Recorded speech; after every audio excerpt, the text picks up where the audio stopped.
let's move on to Len in Arizona.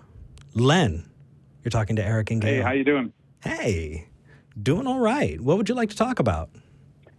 Well, there's two, but I was told to focus on one, and so Okay. the first one being... really quick, before you jump in, I do want to put out an announcement. So we are keeping 2 lines open for religious callers. Len, I know that you also have said that you're a religious caller, but we do get people who message in and say, how come you don't talk to more Christians? That's because you guys don't call. So if you want to call, if you want to talk to us, we have lines open for you right now. You can call 512-686-0279. That's 512-686-0279. Len, I wanted to get that out of the way. That way we can focus on what you wanted to say instead of, All right. Yeah, even though I identified myself as a Catholic, I identified myself as probably the world's worst Catholic. So I wouldn't necessarily qualify myself as a religious caller, but there are just 2 arguments that I don't think get enough attention arguing against theists.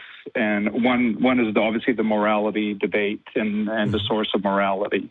And let's focus on that one. I think it's really important from a historical and Darwinian perspective to appreciate that morality is a constant evolution. And what was moral 2,000, 3,000, even 5,000 years ago is no longer moral many years later.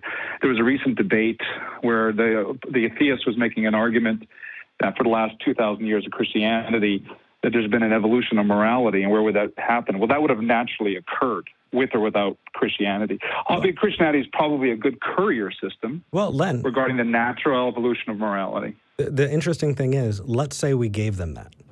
Let's say, just for the sake of argument, that Christianity and the teachings of Christianity were amazingly moral. Does that make their claim about God true?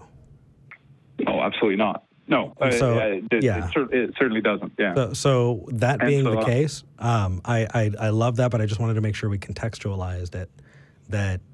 That's never going to be tied to an argument about whether or not that God exists. And I'm not here to lay claim that a God exists, as opposed to being frustrated. Like, the reason why I listen to a lot of these debates is I'm waiting for a good theist argument, which never effectively transpires. In fact, I'm slowly but surely getting more supportive of the atheist arguments, and even getting frustrated with that not being more compelling. And the moral debate is probably the most frustrating of them all, because they're saying it's a source of morality. But the Darwinian historical context is that, everybody's made up of tribes. Even today, you have football teams from adjacent cities that are highly combative, and cities that are highly combative with one another.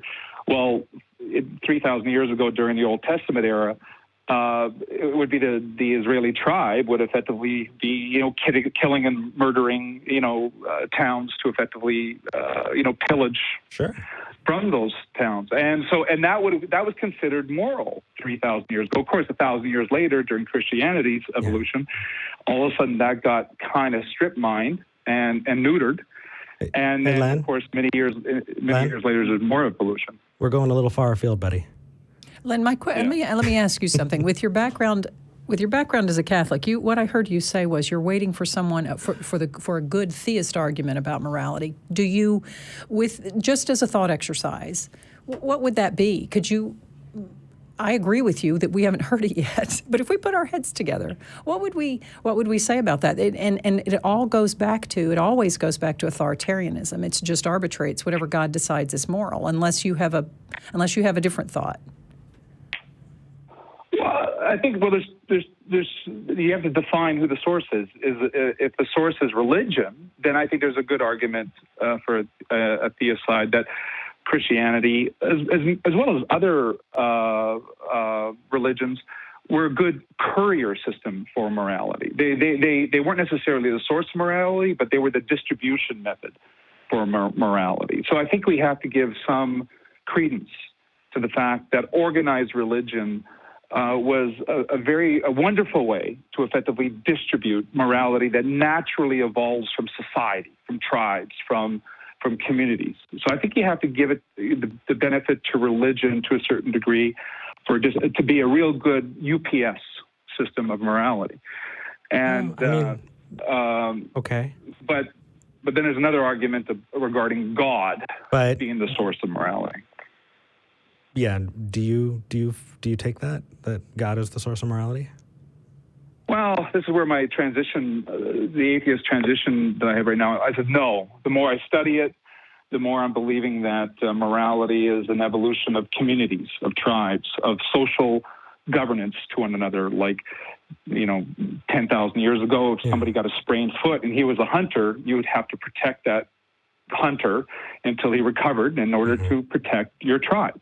Right. And then, we definitely have all of human recorded history. And Lynn, I think you've done a good in your transition, as you call it. You're doing great. I think that's a fabulous way to describe it. And I think you see the failings of the theistic argument for it, and you're grasping the Darwinian argument. I think you're doing a great job. Dig it. But with that said, I think we're going to move on. We appreciate your call, man. Great. And I call myself a Catholic probably the same way that alcoholics call themselves alcoholics even after they stop drinking. So, reference to the previous caller. Oh, yeah, sure. Like someone can be culturally Jewish. Sure. Yeah. Dig it. All righty, man. All right. Thanks you. for calling.